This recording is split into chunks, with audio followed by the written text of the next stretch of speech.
Prince Harry and Meghan Markle just have no idea how to do the whole let's not make a terrible situation any worse thing. This is not the time. Like, how stupid are these two? Do you really expect any of us to feel even a scintilla of sympathy about the fact that you lost your grace and favour mansion? Honestly, they're nuts. He'll just go on feeling sort of jealous of George, which is not very nice at all anyway, is it? It's horrible to be jealous of a young child who's full of being brought up very, very well and enjoying life. You know, it's just disgusting, honestly, disgusting. She has made him hate his family.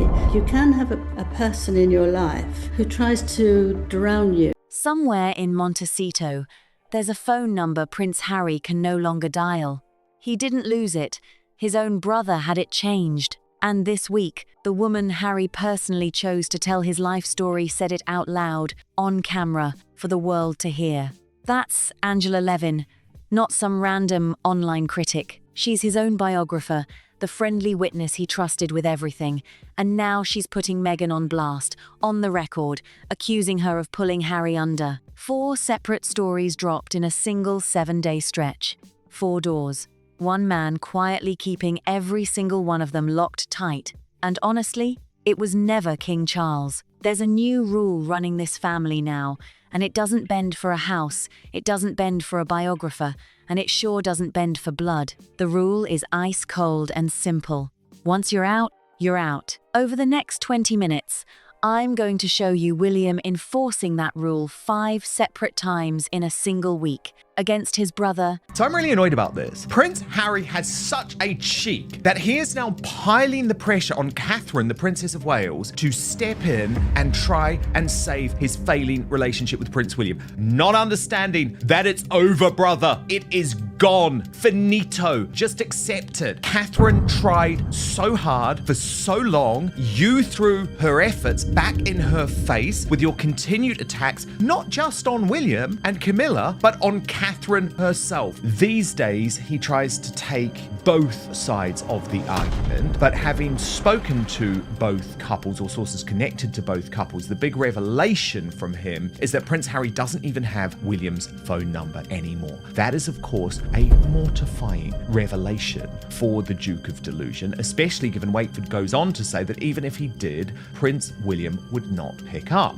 Against a house, against his own cousins. And that 5th time, the very last one, is going to hit different. That one caught me completely off guard. Here's what was supposed to go down this summer. Harry flies in for the Invictus Games. Charles softens. Cameras catch a neat little reunion, and the headlines write themselves. One name torched the whole plan, William, and the verdict was already final. I'm really annoyed about this. No screaming match, no dramatic fallout from a memoir, just a number that quietly stopped working. One report this week framed it more chillingly than any soundbite ever could. Harry is sitting by a phone waiting for a call that is never coming. And the reason William won't pick up has nothing to do with the shots Harry took at him personally. He can take those all day. What he will apparently never forgive is what Harry put into print about Catherine. So Harry goes hunting for another way in. He starts leaning on Catherine herself to play peacemaker for him.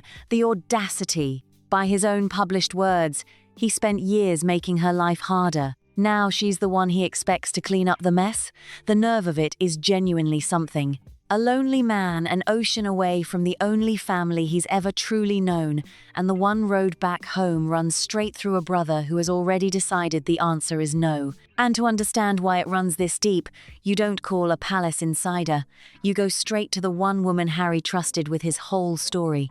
So the situation is this. Harry is waiting for a call William has already decided not to make. Charles, the king, the father, the man nominally in charge of this institution, is reduced to dispatching a deputy secretary to repair what his sons destroyed. A channel of communication has been quietly opened between aides. A games in Birmingham has already been planned around the hope of a public father and son moment. And somewhere in Montecito, a prince is watching his brother thrive and wondering when or whether the phone will ring. Angela Levin wrote the warm, sympathetic Harry biography back in 2017, long before any of this unraveled. When she speaks now, this is not a critic settling a score. This is the character witness Harry picked for himself, and she is holding absolutely nothing back. Drowning. That word coming from the person who actually liked him hits different, and it connects directly to Harry's oldest fear. He confessed it to her himself, years before any of this went sideways. He told her he had a small window before his nephew grew up and stepped out of his shadow. Here it is, straight from Harry's own words, read by the woman he opened up to. Prince George turns 13 next month. A happy, healthy young man who is completely off limits, full stop. But to someone marinating in bitterness 3,000 miles away, that milestone reads like a countdown clock. Harry told us his fear a decade ago, and he has spent every year since making it come true. Then Levin dropped the detail that made me genuinely put my cup down. Watch the full video, because in one sentence, she handed us everything. That is not a brother sulking. That is a father drawing a hard line around his children's world, the changed number, the locked doors, all of it. Catherine had thrown up her hands and said, you know what, I'm done. This is on you, Harry. And perhaps the only really annoying thing that is semi-new in this is that you are correct, that Harry is once again going through back channels, putting the onus on someone else to kind of make the overtures. It's the same thing he did with King Charles a couple months ago when he let it be known through a source, wink, friend, wink, that, you know, he would be happy to accept an invitation to Sandringham, but of course he would only go if his wife and kids were there, and that. Oh yeah, and if there's full security paid for by people like me. And if he knew who else was going to be there. So it's the same kind of BS that's happening right now. It's Harry's wish list, like, oh God, maybe Catherine can get through to my brother. Catherine, can you do this? And doing it through sources, friends, whatnot.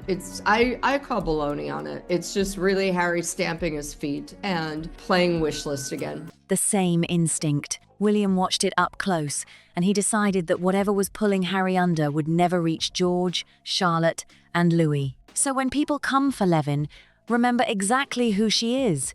She is the witness who liked him, when the character witness Harry personally chose is the one telling the world his wife made him turn against his own family. That is not a hit job. That is the defense resting its case. Meghan is not just a footnote in why Harry is locked out. She is the reason. Every single report this week lands on the same verdict, and it is a permanent one. And the wreckage piling up in the outside world keeps backing that up. The charities that were supposed to be Harry's whole legacy, coming apart at the seams. Centrebale in open war with its own chair. African Parks hit with serious misconduct allegations in the Sunday Times. Nacho's really his only friend around there. So he's probably like, get off your horse and come talk to me. I'm so lonely. I've got no one to talk to. That's not on my payroll. It's quite sad, the outcome of the life he fought so hard for, that they did warn him about. And frankly, he could have still gone back into the royal fold had he not sold out his family and become the biggest hypocrite of all by acting like the press he so claims he hates. He's just a spoiled brat, frankly. He wants what he wants when he wants it. And if he doesn't want it, he's going to stamp his feet and have his friends talk to the media and say, well, Catherine should do this. I mean, that's freaking baloney. Totally. Leave Catherine alone. The kind of story the old Harry would have jumped on a plane to address personally. Archwell quietly shut down. His proudest identity, the soldier, dragged through the mud by his own memoir. And the biographer who knew him best has had a front row seat to exactly who he became through all of it. One royal writer called the entire collapse Harry's charity curse, but even Levin refused to let him hide behind that soft little word. A curse is something that drops on you from nowhere. This? He steered straight into it, with both hands firmly on the wheel. 10 years, every door wide open, and he spent them going under. And even while Harry is out here begging for a phone call, he and Meghan spent this very week tearing open the one wound that proves there is no road back. Frogmore. Here is the story you have been sold. A loving couple, a gift from a devoted grandmother, cruelly ripped away by a vengeful palace. But every brick of that version is being dismantled by the actual facts. Even the host on the show refused to dress it up. The fresh claim this week was that the late Queen wanted them to keep the house forever, that they paid full market rent. Along comes Meghan, and I'm sorry to say this, but I'm pleased to say it on another level. She has kept on and on and on and on. She has made him hate his family. She's made him that he's got bad mental health. And actually, you can do that. You can have a person in your life who tries to drown you and make everything awful. And she hasn't tried to make him better. I now feel there is just a smallish window when people are interested in me before Prince George take over, and I've got to make the most of it. Now then, tell me, that happened 10 years ago, right? Now, if he can't think of a way to do something better over 10 years, I've got no sympathy for him. And now the Crown is ripping out every single renovation they made, brick by brick, scrubbing every trace of them from the walls. The audience gave them not one drop of sympathy. Absolutely none. But the most revealing moment of the week came from old footage. Roll the 2016 clip. That is Meghan looking down her nose at $100 candles. Her own lifestyle brand today sells them at $64 each. The woman who mocked the price tag is now the price tag, and the panel said the quiet part loud. The brand that was supposed to soften her image keeps doing the exact opposite. Every launch reads like a lecture to the family that once welcomed her, about a life she chose to walk away from. The public clocked that a long time ago. They keep knocking at a house that has been stripped back to the studs and handed to the staff. No appeal, no sentimental clause that brings it back. The rule held, even for a wedding gift. And if you are sitting there thinking this is just how they treat Harry, the one who walked away, then watch what William did this week to two people who never left at all. Hours before the only royal wedding of the year, a feud detonated around two women who have... What stopped him was that he asked William if he could look after, help bring up William's children, because he feels he didn't want any of them to have the same awfulness in their lives as he has had. And William said, no, you don't. And he said, well, just let me do a bit of it. He said, no, you keep away. I'm not having you anywhere near them. And I don't blame him. But you see, he's created something for himself. So he's punished himself. Done nothing this year but exist quietly. Princess Beatrice and Princess Eugenie, Andrew's daughters. The trigger was an official audit, and the numbers are jaw-dropping. Discounted rent on prime palace property, with the king quietly covering the entire bill out of his own pocket. Two non-working royals, both married, both with their own careers and homes, and the monarch is still writing the checks. The public has completely run out of patience for exactly this kind of arrangement, and the guest on the show said so flat out. Two princesses, a heavily subsidized setup, and a king still signing off on it to this day. The optics could not be worse if someone designed them in a lab. And then, one royal writer said, the quiet part out loud, with zero varnish, the line that should make every single Windsor flinch. And the guest had a flat warning for both sisters, and for anyone thinking about showing up to that wedding anyway. One word: embarrassing.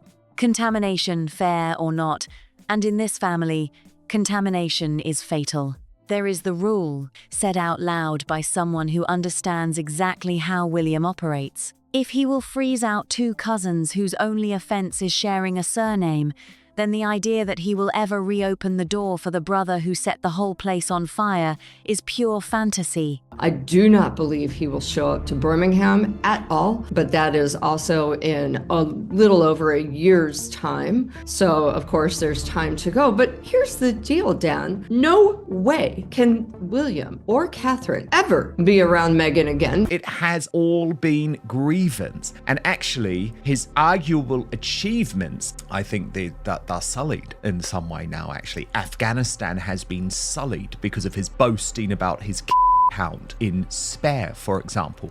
His charity work has been sullied because we know the truth from Dr. Sophie Chandoka about Centre Bali, and of course we're going to come to the other one in just one moment. Archewell's been shut down altogether. But all of those achievements, if they actually were legacy achievements, have come before this window that he knew he had, before he met Meghan Markle. People keep asking when William will forgive Harry. That is the wrong question entirely. This week showed you he will not even forgive being caught in the same photograph. He is not running a family reunion operation anymore. He is running a quarantine.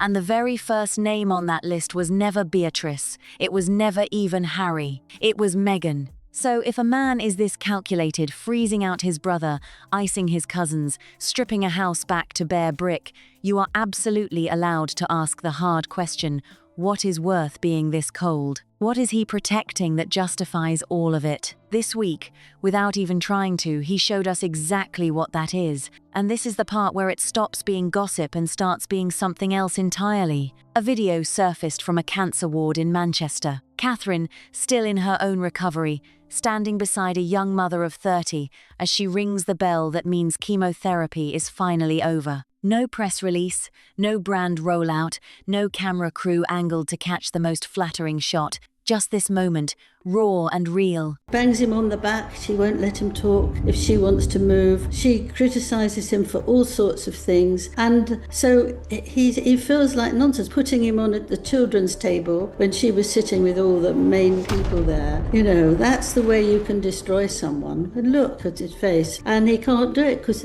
he still loves her, or, you know, whatever his reason is. He doesn't want to say, whoops, I made a big mistake. You see, all those are not smiling, and she can manipulate him, and I feel that that's what she's done. This renovation was originally paid for by the taxpayer because Frogmore Cottage was supposed to be their official home and they were going to be working members of the royal family. As we know, that didn't pan out. When they left, they paid that money back, and they say that that was on the understanding that they would still be able to live there, because they are saying to me it was a wedding present from the Queen. Well, fake Prince Harry and fake Duchess Meghan, what the monarch giveth, the monarch can taketh away. Especially if you accuse the monarch's life's work of being underlined with racism. That is what William is guarding. A partner who walks straight toward complete strangers in their darkest moments and means every single second of it. 3 children growing up steady, protected, out of the storm. Now watch the contrast the panel laid out, because honestly, it writes itself. The other hospital visit, years ago, on the other side of the world. For years, the world was sold the idea that the warm one, the modern one, the genuinely open-hearted one, had married into that cold and rigid institution from sunny California. But the warmth was inside the palace the entire time. It just never needed a brand deal to prove it. So when people demand to know why William will not let them back in, look hard at exactly what he is standing in front of. Well, I don't think it's a curse. It might be unpleasant, but, you know, the fact that men there might be attacking people and trying to get rid of them because they want part of the land, that happens a lot with Africa Parks. And in Centarbally, you know, looking after small children who have come from very, very ill parents. So, you know, you can't say that everyone's got to be well and nice and kind. It's just you've got to be sensible, you've got to be enabled to carry it through. I mean, he loves animals. That's fine, he can help there too. But it is all to do with how you understand what's going on there and then you work at it. It's not a curse, it's just unfortunate that it's happened, because this is 2026, the year that we're living in. And you could go around any country now and say what nonsense it is, and this country is absolutely in a state. So, you know, you have to manage within it, but you can't then say you're cursed. I'm very unhappy with this country at the moment. I don't feel I've got a curse. I'm sure you feel the same. 100%. It's like, this is down to your bad management and your bad behaviour, Prince Harry. You would change every lock in the building too. Back to that phone sitting in Montecito. Charles may still be holding out hope for his reunion. Harry may keep reaching for a number that no longer connects. But the man who actually controls that door has already delivered his answer, and he delivered it 5 separate times in a single week without saying one word to a single reporter. He stripped the house. He froze the cousins straight out of the family photographs. He guarded the nursery. He let his wife show the entire country what the real thing actually looks like. And his brother's call? He left it ringing out into silence. This was never Charles versus Harry. People keep framing it that way because Charles is the king, the obvious authority, the one with the crown and the history of complicated fatherhood. But Charles is not the one who changed the number. Charles is not the one who stripped the house. Charles is not the one who quietly removed a name from every guest list, every photograph, every room. That was William, operating without a single press release, without one dramatic statement, and without a moment of visible hesitation. What you gonna do about it? Because you didn't appreciate anything. So why should we care what you have to say about us taking this away from you? Regardless of if it was before Spare, after Spare, whatever. You've done a lot of horrible things, and we can do what we want to do. Hey, we are the monarchy. We're the institution, which you could not appreciate. So go ahead, cry, do everybody you want. Go kick rocks as far as the royals are concerned, because they're doing the royal thing. And you, Harry and Meghan, are going to be kicked out of that royal thing. Get used to it. That's what I would say. Good for them that they are feeling hurt by it. That's what they need. Be hurt even more. So beyond bringing on writers or other people who want to share great content and who understand the voice of the site, which is like talking to a girlfriend and conversational and inspiring, I've always sort of crafted it like aspirational girl next door. Like you can aspire for it, but you could totally attain it too. It is a particular kind of cold that does not announce itself. It does not slam doors or throw things across rooms. It simply stops. It goes quiet. And in that quiet, an entire chapter of a man's life gets closed off, page by page, until there is nothing left to turn back to. That is what happened here. And the truly staggering part is how long it took the rest of the world to notice what was sitting right in front of them. William did not wake up one morning and decide to become the villain of this story. Every single move he made this week, and there were 5 of them, traced back to the same route. One decision, made somewhere private, probably years before any of us caught on. That is total nonsense, isn't it? Like, this is absolutely obnoxious. She even sends out candles that don't have a wick. I mean, these are sort of low quality, low grade products, and she is charging a premium for it. Absolutely. This new Meghan is the royal, I'm better than everybody kind of a Meghan. I'm creating a very luxurious brand. She's not creating a brand that's for the, the simple woman that is trying to make a living on a modest salary. She is creating something exactly what she was talking about, the Tig Meghan. So this is that woman, okay? She's resorted to doing what she said she would never do because she's turned into that. She's royalty now. She's hanging on to a title. She's, trying to be this high-level A-lister. She's exactly what she talked about as being obnoxious before, okay? She's not fooling anybody. She's turned into that woman. He decided what he was protecting, and he decided nothing on earth was going to get through it. Not sentiment, not shared history, not blood, and certainly not the kind of public pressure that breaks most people within a week. Think about the weight of that for a moment. This is a man who grew up losing his mother in the most brutal and public way imaginable. He sat in that car. He walked behind that coffin. He stood in front of the entire world at an age when most people are worried about homework. And he learned something from all of it that most people spend their whole lives trying to unlearn. He learned that the institution does not protect you. He learned that the cameras do not love you. He learned that the only thing that actually holds is what you build quietly, behind closed doors, with the people you choose to keep close. So, when Harry started publishing, when the details started spilling out about Catherine, about arguments in hallways, about moments that were never meant to leave the room, William did not rage publicly. Beatrice and Eugenie have been living in some of the finest real estate in London for close to 2 decades without paying a penny in rent. Still, even by the standards of the British royal family, the details that emerged in this report this morning, published by the National Audit Office, are genuinely jaw-dropping. So both sisters are married to wealthy men. Both sisters are living in some of the most exclusive real estate on the planet for a fraction of the market rate. But it's not over, folks. Here is the kicker. They do not pay that rent, that discounted rent. The entire bill is picked up by King Charles, who pays it out of the privy purse funded by the Duchy of Lancaster income. He did not call a press conference. He picked up whatever trust remained between them, looked at it carefully, and set it down for the last time. The phone number changed. The house got gutted. The cousins felt it too, and they had not even done anything beyond existing in the wrong orbit at the wrong moment. That is the part that tells you everything about where his head is. He is not operating on emotion anymore. If this were purely emotional, Harry would have gotten a shouting match and a slammed door, and eventually a cautious reconciliation, the way families usually work through things. Instead, Harry got silence and a disconnected number. That is not grief. That is architecture.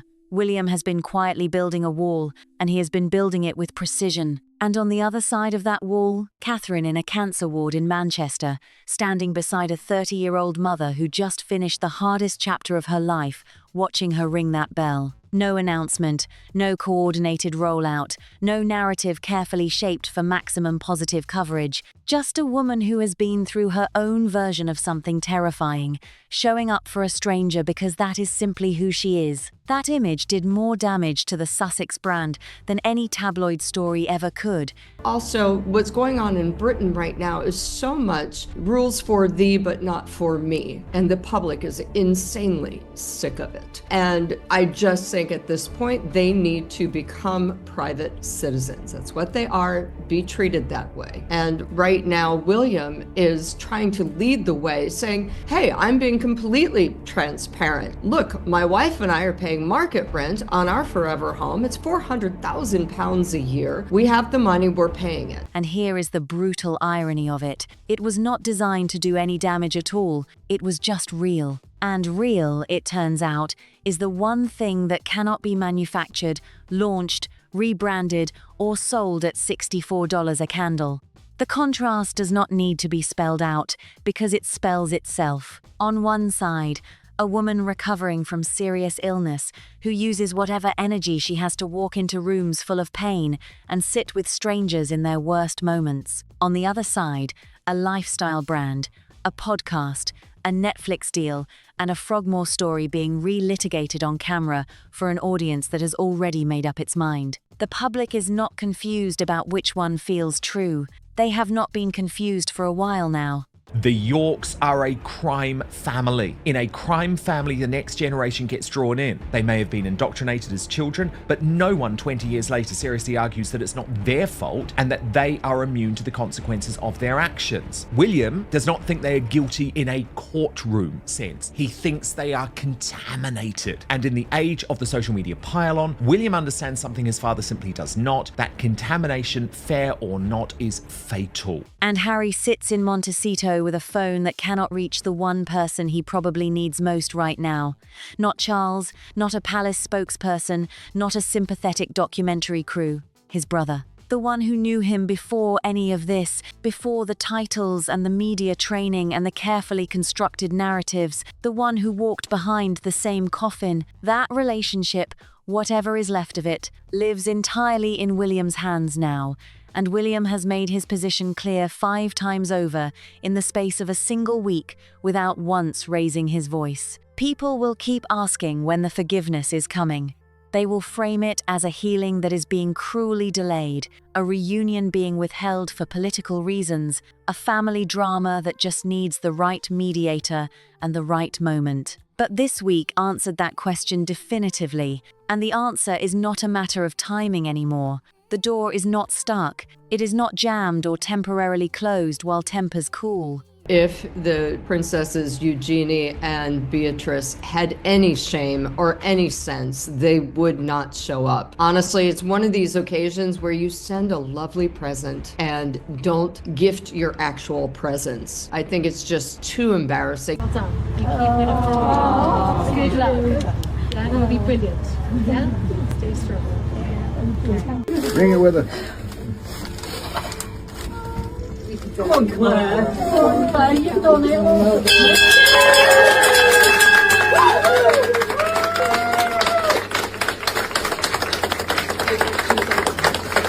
It was closed deliberately, locked from the inside, and the key was put somewhere that Harry cannot reach from California. Is William right? That is the question that actually matters here, and it is the one nobody in the palace is going to answer for you. A man who freezes out his brother, his cousins, who strips a house that was once a wedding gift back to bare walls, who operates with the kind of strategic patience that most people simply do not have. That man is either protecting something genuinely precious, or he is becoming something his mother would not recognize. Maybe both things are true at the same time. Maybe that is exactly what makes this story so impossible to look away from, because the children are real. George, Charlotte, Louis, growing up inside something that could either be a fortress or a family, depending on which way you look at it. William is making sure no chaos reaches them, no overspill from a brother's grievances, no collateral damage from a feud that has already cost more than anyone publicly admits. You can understand that completely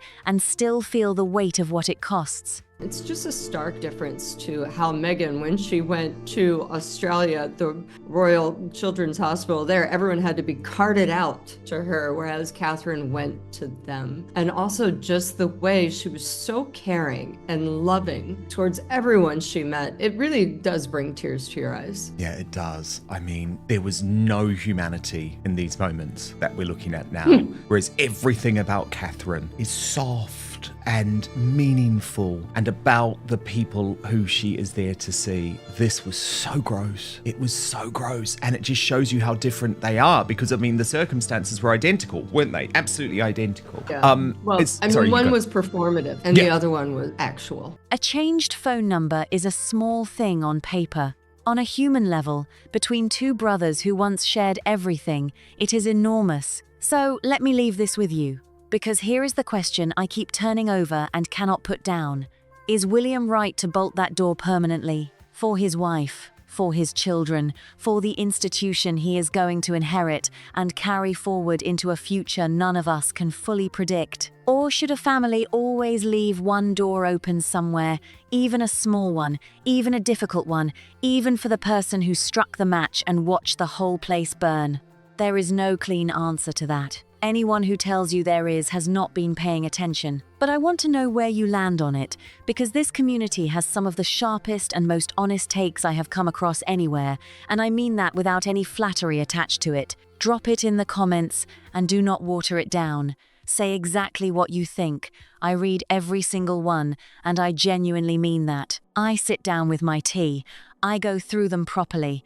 And the ones that make me see the story differently stay with me long after the video is done. If this kind of coverage is what you come here for, the real detail, the facts checked, the noise stripped away, the stuff the headline never quite gets to, then hit that like button before you go. It is a small thing that makes a significant difference in getting these stories in front of people who actually want the full picture rather than the surface version. Share this one especially, because the people in your life who follow the royals casually are missing the layer underneath, and this is the week that layer matters most. Subscribe so you do not get left behind, because the next one is already in motion, and it moves fast. It goes deep on Harry's upcoming Invictus visit, which doors actually open for him when he lands on this side of the Atlantic, which ones were already bolted before his flight even booked, and what the whole trip is really about underneath the official version. That one is going to land differently than you expect. Once you're out, you're out. Ask the man still holding a phone that no longer connects. See you in the next one.